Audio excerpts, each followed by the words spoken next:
Hey everyone, this is David. Welcome back behind the velvet rope. But let's just get right into it today because we are joined by the one, the only Mr. Matt James. What's going on, David? Listen, you're now. I mean, is that what happens when I introduce you like that? You rock the shades. Is that all? Is that all it takes to get you to put the shades on, Matt? Honestly, Rachel left these beside my computer and they look kind of fitting for the intro, so I had to throw them on. Are they hers or are they yours? You know what? At this point, who knows? I borrow a lot of her stuff. She borrows a lot of my stuff. So these are definitely her glasses, but there's a 10 out of 10 chance I'll have these on at some point. Listen, it's all the same after a while, right? Right. Is there a favorite article that you borrow of hers that she wears? I mean, I assume you can't fit into her shirts or pants. That's an interesting point because she can fit into my shirts and my hoodies. So, when a lot of that stuff goes missing, I know where the culprit is. But her sunglasses is something that, we can both. I have a bigger head than her, so I stretch out a lot of her stuff. So she hides all her stuff from me anyways. Oh my God. Well, listen, before we got to say congratulations. I mean, first impressions, off-screen conversations with a bachelor on race, family, and forgiveness. Like the book is here, May 3rd, available for pre-order, everybody, right now. Like, congratulations. Thank you, David. Yeah, no, I'm excited. That was a long time in the making, like drop a clue bomb. Very excited to share that with everybody. I mean, why? I mean, the first question for me is like, why now? Like, you know what I mean? Like you said, it's a long time in the coming. Like, was there a particular reason why you felt now is the right time? I want to say that it's not one of those books where it's like, when I was born. It's like, it's not like this, like follows your entire life, like, because I'm only 30, but there's key themes in my life that I think resonate with everybody. So, it started out selfishly to vindicate my image of the Bachelor. I'm like, I don't feel like that was a representation of who I am, what I'm about, and like dive into the things that are important in my life. And I'm like, for the people who care, I want to put together, a collection of stories that represent why I might have gone about things the way I did.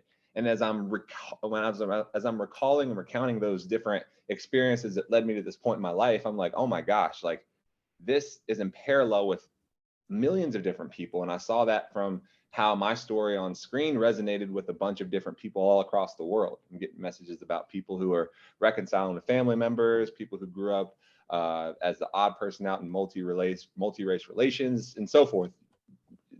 You will find a million themes throughout the book, and I guarantee one resonates with you. What was the actual process of like writing a book like for you? I mean, it's not easy, right? It was difficult, David. Like a lot of brainstorming sessions with Cole Brown, who this wouldn't have been possible without him, who I wrote the book with.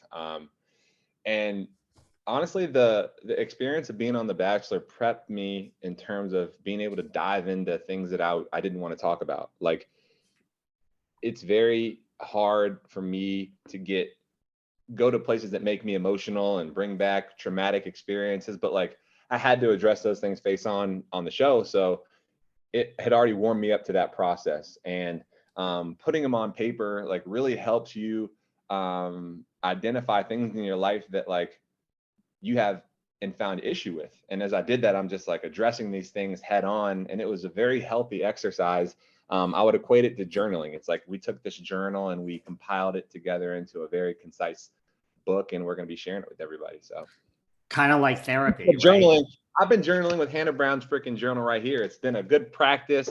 I'm trying to practice what I preach, and it's helped. It really helps me collect all my thoughts and get everything on paper before I go to bed. I love it. It's kind of like therapy, right? Like going through the whole process.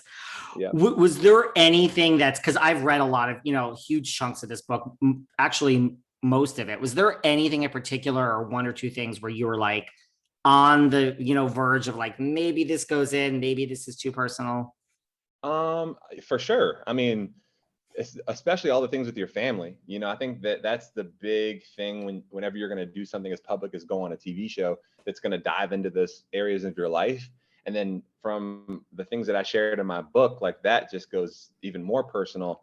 And like just to scratch the surface, like I have a handful of family members that have been in and out of the penal system and have spent time in prison, time in jail. And, you know, there's a lot of people that are incarcerated across the country, which means there's family and friends of those people that are affected by those decisions and those things going on. So that right there is something that people can draw a connection to and be like, oh my gosh, I went through the same thing. So diving into those stories was difficult initially, but like, again, when you're vulnerable and you share things like that, it allows people around you who have similar things going on to be like, hey, like if he's making it through this, then like I can draw strength from that too.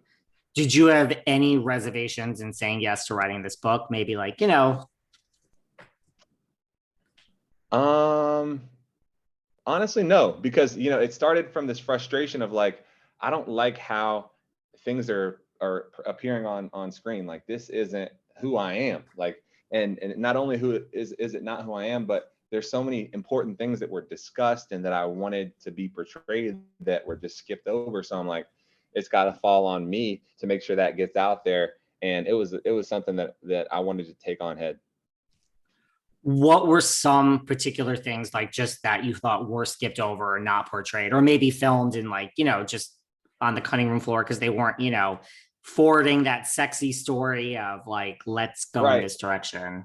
I mean, it was raw. Like the things that I talk about is real shit. Like the stuff with my family, my dad and my brother and all these other people in my family who have been in and out of jail. Like I'm sharing that stuff with the women so that they know what they're getting when they bring me home to their parents. Like I don't want it to be some shock. Like this is The Bachelor. I've got a lot of stuff that comes with that. And like that wasn't probably the wholesome story that was, you know, wanting to be portrayed in what they were selling, but that's real. Like that's real life, and that's what people go through. And I think when you double down on stuff like that, you're going to get a more authentic story and people who are bought in, opposed to this like Hollywood, everything's that glitters is gold. Like, nah, like everyone who's on that show has been through some hurt. And like when you double down on that, then I feel like that's when you gain real connection. So I'm just doubling down now on being authentic and just sharing things that I've been through in hopes that, you know, people can resonate with that. Well, speaking of family, that is one of the 3 themes that we have on the cover of the book. Like, has like your family read it? Like, I know you're very close with your mom. Like, what did your mom think of this book? She was taken back, you know, because there's a lot of stuff in there that's uncomfortable to have conversations with people about. And there's a lot of things in my childhood that, you know, I didn't know how to articulate to her at the time, but that I was going through as well as my brother, you know, being like a young Black kid who was being raised by a white mom with no dad in a predominantly, you know, rough neighborhood. So people have a bunch of questions, and I'm going to school with all white kids. So it's like, there's a bunch of different craziness that, as you can imagine, that's ensuing as we're trying to figure out our identity, where we fit into this matrix, why our dad isn't around, like getting in and out of trouble, near-death experiences. Like it's a mosh pos of just like realness. It is very real. And you also talk in this book a lot about, you know, expectations, not, you know, of you as like Matt James of the Bachelor, but just you as like Matt James, a man, and like what's been expected of you and like stereotypes. Like, talk to me a little bit about that.